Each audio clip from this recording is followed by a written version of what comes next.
펀들입니다. 비주얼 브리핑 펀펀 강의 41강을 시작하겠습니다. 오늘은 다우 이론은 무엇인가요?에 대해서 설명을 드리도록 하겠습니다. 다우 이론은 이론입니다.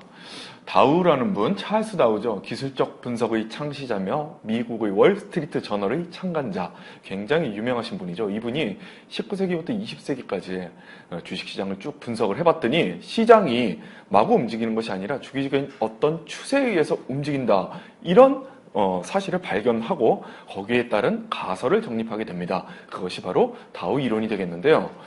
그 추세는 세 가지다 이렇게 얘기를 했어요. 그래가지고 단기, 중기, 장기 이렇게 세 가지 추세가 있고 단기 추세는 매일매일의 주가 움직임, 그리고 중기는 3주에서 수개월에 이르는 주가의 움직임을 중기 추세라고 하고, 장기 추세는 1년에서 10년에 이르는 주가의 움직임, 그것을 장기 추세라고 그렇게 얘기를 했는데요.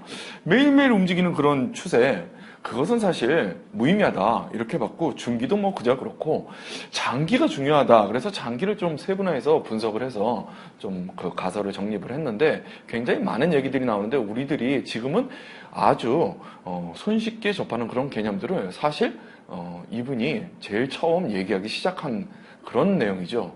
그래서 새로운 어떤 중기 추세가 최저점이 이전 최저점보다 높아지면은 상승 국면이고, 새로운 그 중기 추세의 최고점이 이전 최고점을 갱신하지 못하면 하락 국면이다. 이렇게 좀 크게 나누고요. 그런 각각의 중기 추세에 있어서의 개념들이 이제 쭉 나오게 되는데요. 이것이 이제 우리가 기술적 분석을 할 때 쉽게 지금은 말하는 그런 개념들이에요. 그래서 복합 요인이 시장의 그 주가나 추세 같은 데에 영향을 미친다. 평균 주가가 최고가, 최저가를 이렇게 갱신하거나 뭐 그럴 때 그런 것들을 얘기하고, 파동 법칙에 의해서 일정한 파동에 의해서 움직인다. 이런 것들도 이제 얘기를 했고요. 일반인과 전문가가 다르게 움직인다.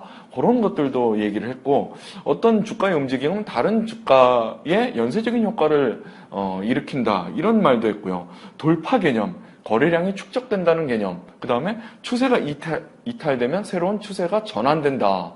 이런 식의 지금은 우리가 쉽사리 얘기하는 것들에 처음 개념을 정립해가지고 이 이론을 확립한 게 바로 다우 이론이라는 점을 알고 계시면 됩니다. 이렇게 얘기를 하니까 좀 확 와닿지 않아서 역시 그래프로 그려가지고 이 다우 이론이라는 게 어떤 것을 설명하는지 한번 설명을 해드리겠는데요.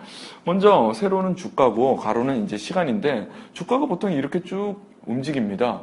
그런데 여기 이제 어떤 추세나 그런 규칙이 있다라는 거죠. 그래서 이게 중기 추세들의 모음인데 계속 이제 중기 추세들이 이렇게 모여져가지고 큰 흐름을 만들게 되고, 이런 각각의 중기 추세 중에 이런 전 저점을 그 다음 저점이 갱신하면서 올라가고 또 갱신하면서 올라가고, 이럴 때 어떤 추세가 생겨나고 그 추세에 따라서 장기 추세가 생긴다. 그게 이제 장기 추세 중에 상승 국면이라는 얘기죠.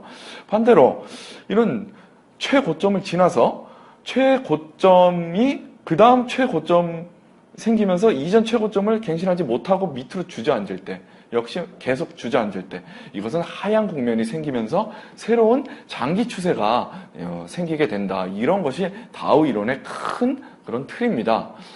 그래서 이 중간을 중심으로 해서 그 장기 추세의 상승 국면에 있어서 전문가는 여기서 매집하기 시작해서 상승의 빌미를 만들어주고, 그 상승 추세가 생기면서 일반인들이 과열을 시키고, 과열 측면에서 전문가들은 다시 분산, 즉 매도를 감행하게 되고, 그러면서 다시 하락 추세가 공고히 되게 되면서 공황을 지나서 침체로 간다. 이런 것이 다우의 큰 틀 이론이 되겠습니다.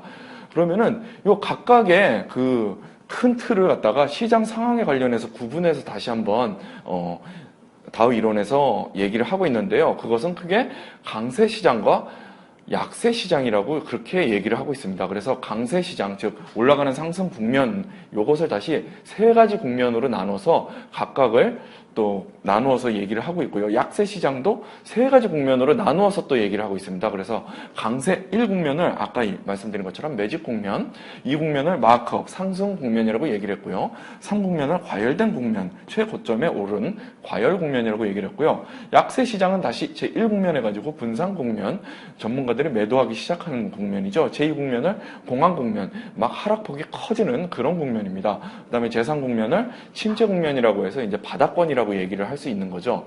그래서 각각의 단계는 전문가들이 매집하는 단계를 주가 상승을 위한 축적 단계다 해가지고 축적 단계 이렇게 얘기를 했고요. 그 다음에 추세 추종 단계, 그거 축적을 빌미로 해서 큰 상승 추세가 생기는 추세 추종 단계라고 해서 2단계를 그렇게 얘기를 했는데요.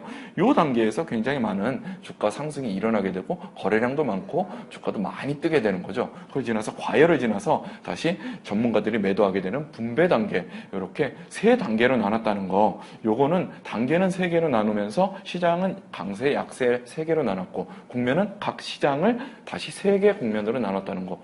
요 정도로 알고 계시면 되겠습니다.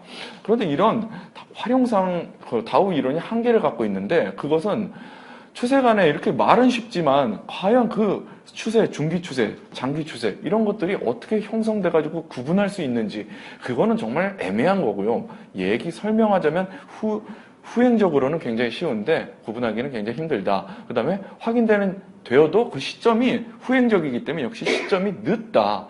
그래서 이것을 가지고 투자를 구체적으로 어떻게 할 수 있는지 그 방법에 대해서는 얘기하고 있지 못하다. 또한 위험에 대해서도 어떤 아무런 제시를 하고 있지 않기 때문에 그거에 대해서도 애매한 점이 많다. 그래서 다분히 이론적인 측면이 강하다. 하지만 우리가 요즘 쓰는 개념 자체를 다 얘기했다는 거에 대해서는 의미가 크다고 그렇게 얘기할 수 있습니다. 네, 이상으로 마치겠습니다. 감사합니다.